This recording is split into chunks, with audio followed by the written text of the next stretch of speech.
मेरे ही पॉडकास्ट में आपने बताया कि आप शुक्रगुज़ार हैं ARY की कि उन्होंने ना इतना इतना यानी हाइली व्यूड ड्रामा जो है 2 ड्रामास जो है वो आपके कहने पे डिलीट कर दिए उन्होंने यूट्यूब से। लेकिन कोई कैरेक्टर ऐसा जिस पे पछतावा हो कि ये तो बिल्कुल नहीं करना चाहिए था? अच्छा नहीं, एक तो ये ना कि आप ऊपर से मेंशन कर दो तो फिर सारे जाके सर्च करना देखना शुरू हो जाते हैं। सो आई वुडन्ट ड्रामा नहीं था, मुझे लगता है मॉडलिंग के दौर के जो भी मेरे कुछ हैं पिक्चर्स वगैरह अभी भी मौजूद हैं इंटरनेट पे और हुँ, कुछ क्लिप्स वगैरह, तो उस पे कभी-कभी होता है कि शायद वो उस वक़्त I was really young, hmm. Probably 14-15 years की होंगी। तो वो कभी-कभी होता है कि शायद उस वक़्त कोई समझा देता, गाइड कर देता, क्योंकि जब मैं 15-16 इयर्स की हुई थी और मैंने ड्रामा इंडस्ट्री जब जॉइन की थी, एक्टिंग में प्रॉपर्ली आ गई थी, तो तब से मैंने अपनी कुछ रूल्स और अपनी बाउंड्रीज़ सबको बता दी थी कि मैं स्लीवलेस नहीं पहनूँगी, ऐसे ड्रेस नहीं पहनूँगी, वैसे नहीं पहनूँगी। उससे पहले क्योंकि यंग थी, समझ भी नहीं आ रही थी और बस जो जिस तरह का काम आ रहा था, उस तरह से करते जा रहे थे। तो वो कुछ चीज़ें हैं जिन पे कभी-कभी होता है कि शायद वो नहीं करनी चाहिए थी, तो आज उनको देखकर इतना बुरा ना फ़ील होता। तो वो है बस, लेकिन character I don't think so as such कोई इतना कोई बोल्ड कैरेक्टर या कोई ऐसी चीज़ नहीं थी जिस पे मुझे हो कि नहीं ये चीज़ की थी तो ये नहीं करनी। अच्छा उस दौर में बॉलीवुड से भी तो बड़ी ऑफ़र्स आ रही थी, आपको भी आई? ऑफ़र से ज़्यादा ऑडिशन के लिए जैसे भेजी थी उन्होंने, मंगवाई थी चीज़ें, तो वो पाकिस्तान से कोलैबोरेशन में उस वक़्त काफ़ी ज़्यादा काम हो रहा था।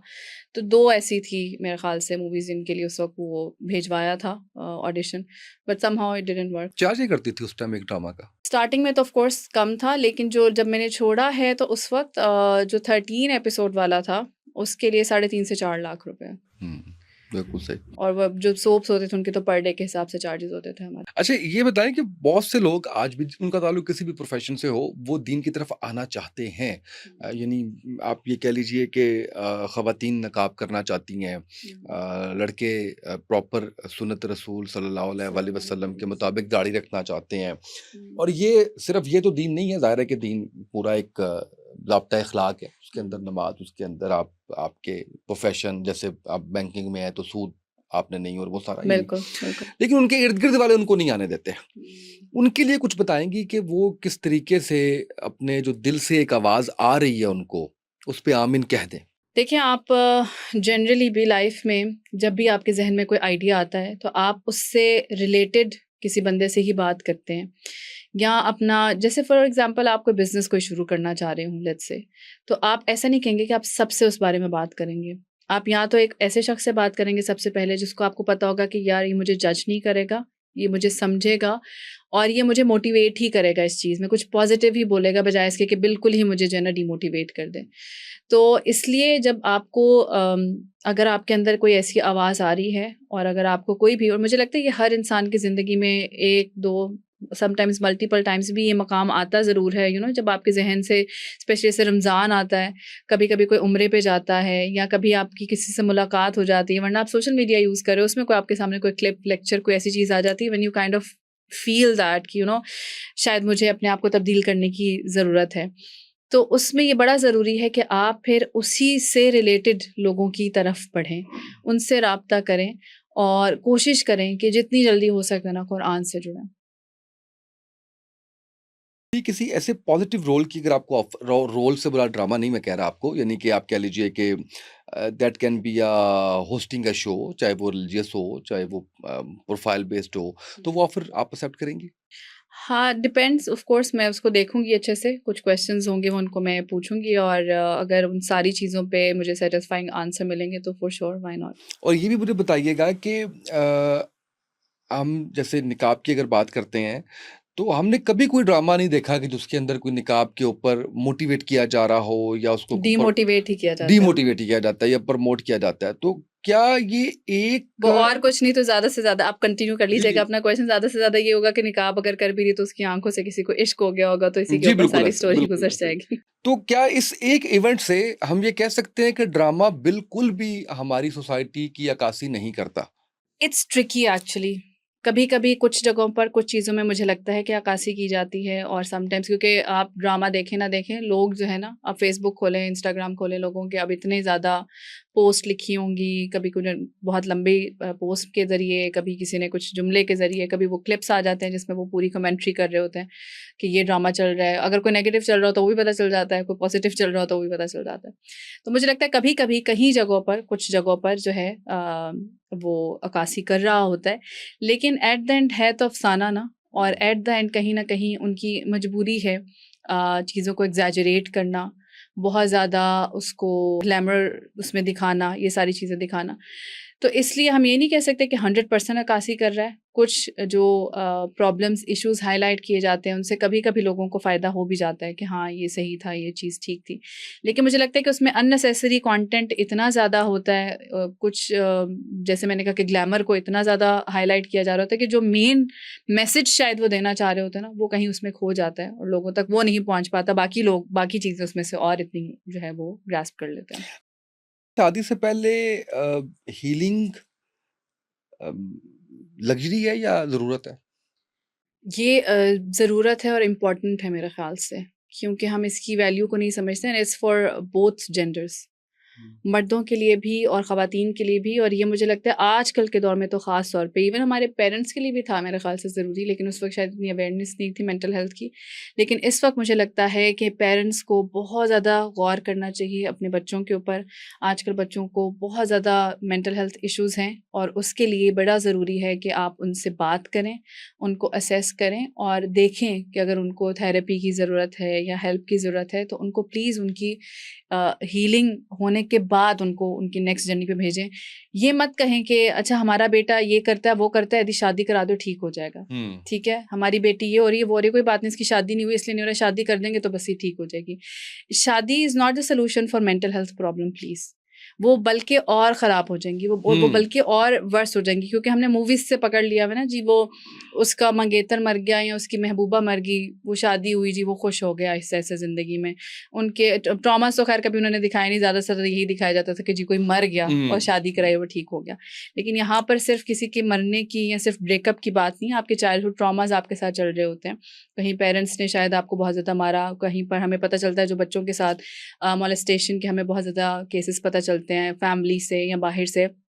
ये सारी चीज़ें उनके साथ इतना ज़्यादा, या कभी-कभी टीचर्स ने बहुत ज़्यादा, अब तो ख़ैर ख़त्म हो गया है। हमारे ज़माने में बचपन में हमें याद है कि टीचर्स जो बहुत ज़्यादा मार-कुटाई करते थे, मेंटल टॉर्चर देते थे कभी-कभी।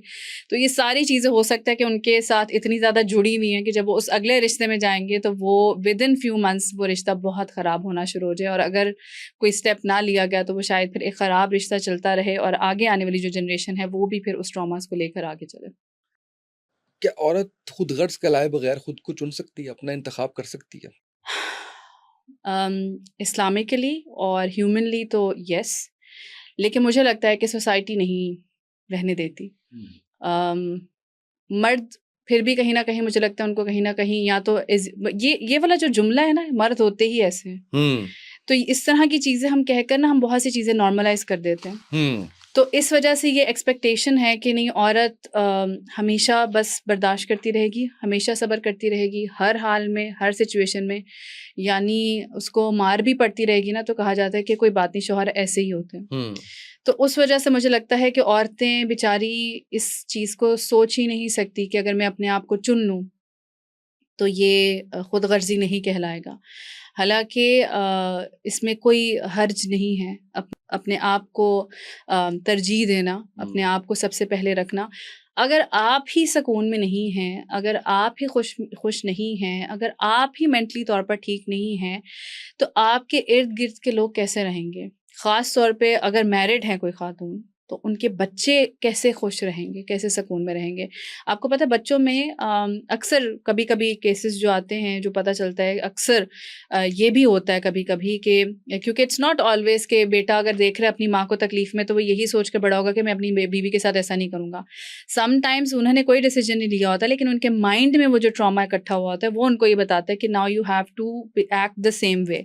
तुम्हारी माँ खुश नहीं रही ना, तो ये भी ना खुश रहे। हुँ। सो वो हुँ। इस वजह से भी कभी-कभी अपनी बीवी को सफ़र करवा रहे होते हैं, क्योंकि उन्होंने अपनी मदर को जो है वो खुश नहीं देखा होता। सोशल मीडिया पे जिस तरह से इस वक़्त एक माशरती बिगाड़ अपने अरूज पर है और इसको कहा इन्फॉर्मेशन का दौर जा रहा है, जबकि हम देखते हैं एक तरफ पे कि आप टिकटॉक देख लीजिए, इंस्टा देख लीजिए और उस पे जिस तरीके से इस वक्त हमारी जेन ज़ी खुद को रिप्रेजेंट कर रही है, तो आपने समझी थी कि ये इंफॉर्मेशन एज से तो बात कहीं और निकल गई हुई है किसी और तरफ?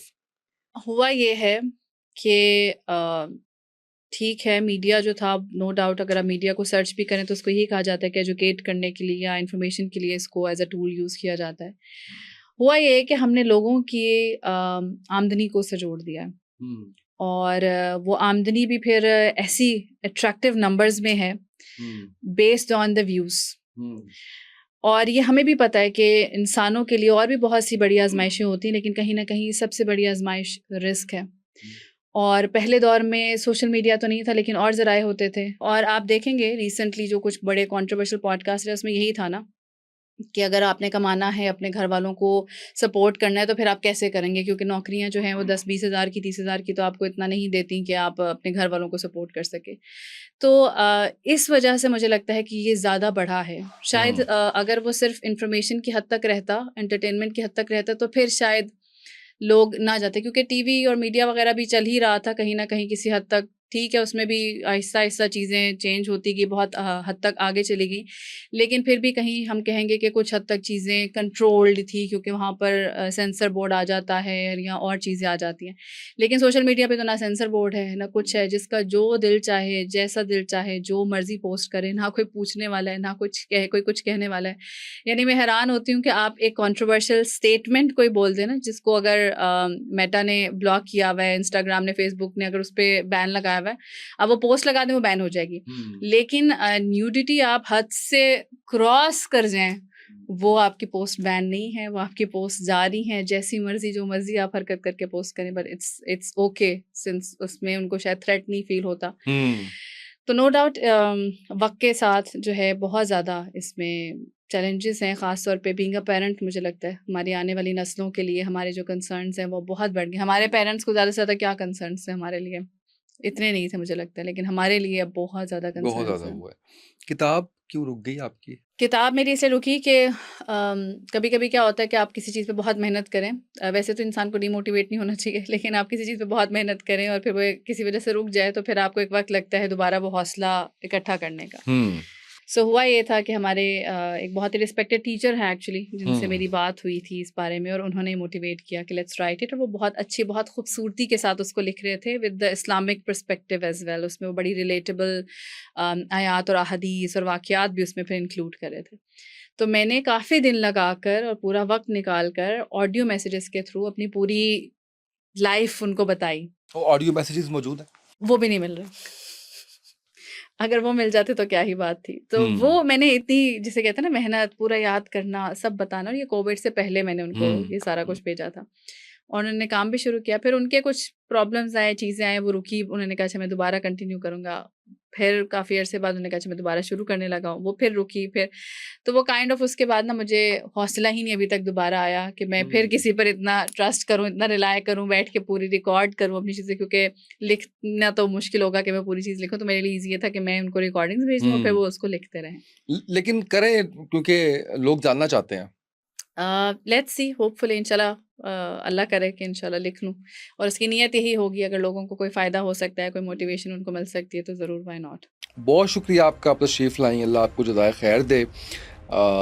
आपके साथ हमेशा से ही गुफ्तगू करके बहुत कुछ सीखने का मौका मिलता है, बहुत अच्छा लगता है। बहुत शुक्रिया आपका। नाज़रीन, आपने गुफ्तगू सुनी और मैं समझता हूँ कि आज की गुफ्तगू हमारे लिए एक मोटिवेशन भी है और दीन इस्लाम की तरफ रग़बत का एक, आप कह लीजिए कि इसके अंदर पूरा-पूरा कंटेंट मौजूद है। आज के पॉडकास्ट से इतना ही, इजाज़त दीजिए। अल्लाह हाफ़िज़।